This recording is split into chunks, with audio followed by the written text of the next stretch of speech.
This is Management 541, Global Business Management. This is a globalization business presentation by myself, Jason Lee, on July 7th, 2023. And this is particularly a presentation on In-N-Out Burger. This is week one. It's an introduction to the presentation. And the purpose of this presentation is to role play practicing with some coworkers by pitching a product or service in target location proposal and to get some feedback. And so I'm going to dive right into the presentation itself. Globalization of In-N-Out. So I'm going to start by doing the role playing. So hey guys, it's me, Jason, and for those of you that all just joined our team, I am the Global Strategy Director, and my hope today is to cover some of the ideas that we'll be bringing to Lindsay Snyder, who you all know, of course, is our owner and president. You know, once upon a time that we were an exclusive treat, if you will, for a visitor coming to visit Southern California for the best burger on the face of this planet, no lie. Now, as we celebrate 75 years in the business, we will be officially in 8 states by 2025, and that's not all. We plan to serve more states and more burger lovers nationally, but that's not all either. We will continue our international pop-ups. Now, just to be clear, we do make multiple appearances in many different countries, largely because of trademark laws, which are often considered use it or lose it. And we don't want to lose protection for our name and logos. But let's be real, there are many countries that are clamoring at the idea of having an In-N-Out burger in their metropolises. So it's safe to assume that we are regarded as a great business model for globalization and international business operations, and because of that, because of the following key factors, so I'll go over those. Number one, we got quality and simplicity of product. We have a simple menu that allows for operational efficiency, quality control, and consistency, and our quality ingredients, which are fresh and prepared, made to order, really set the bar high. Next point, emphasis on employees and customer service. Our emphasis on employee training, retention, development, and satisfaction allows us to dovetail the focus on employees into exceptional service, which intersects into a remarkable customer experience, as we all have experienced. Point three, brand recognition and strong customer demand. We have built a strong and loyal customer base and developed a reputation for delicious made-to-order burgers with a cult-like following and brand recognition that really transcend state borders and international borders.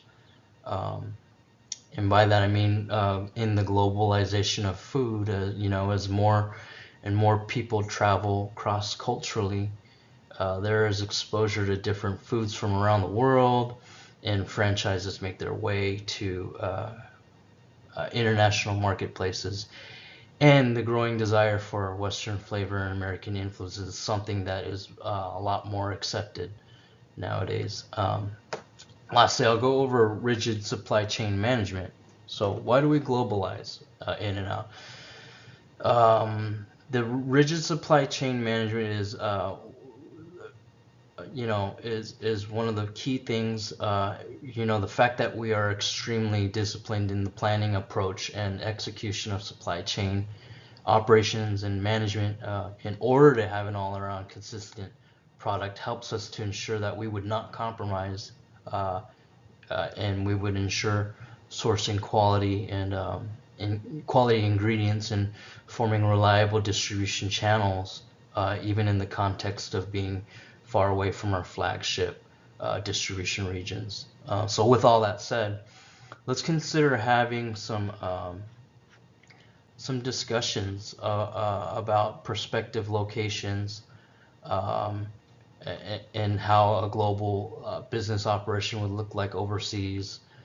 Say example for Korea, South Korea, being a prospective location for a number of reasons. So first off, we have strong branding and Western influence. There's incredibly strong adoption of Western influence in American fast food brands, and chains are extremely popular and successful. But not only that, the In-N-Out brand itself is so recognized and popular different generations in uh, amongst Southern California citizens, that speaking to many individuals, our burger is the first thing that they eat in the U.S., sometimes the last, and and sometimes they even take countless burgers back home in their luggage to family members. Wild, right? Um, Next, robust fast food industry and culture. South Korea has a thriving fast food dynamic as large populations in most cities rely on convenience and quick food options. The food culture has experienced a large boom over there in the past years, much like no other country has ever seen in this recent day and age, and is also very receptive to new food concepts for trends in survival and a quickly changing landscape.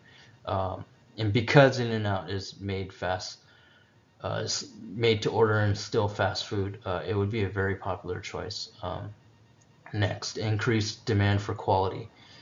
Consumers in South Korea prioritize high quality dining, and more the interest is in premium food options, premium fast food options that offer fresh ingredients. And I mean, we find that in and out, or we don't compromise on quality, and therefore it would beat out many existing US burger chains that are there, and the demand would be exceedingly high.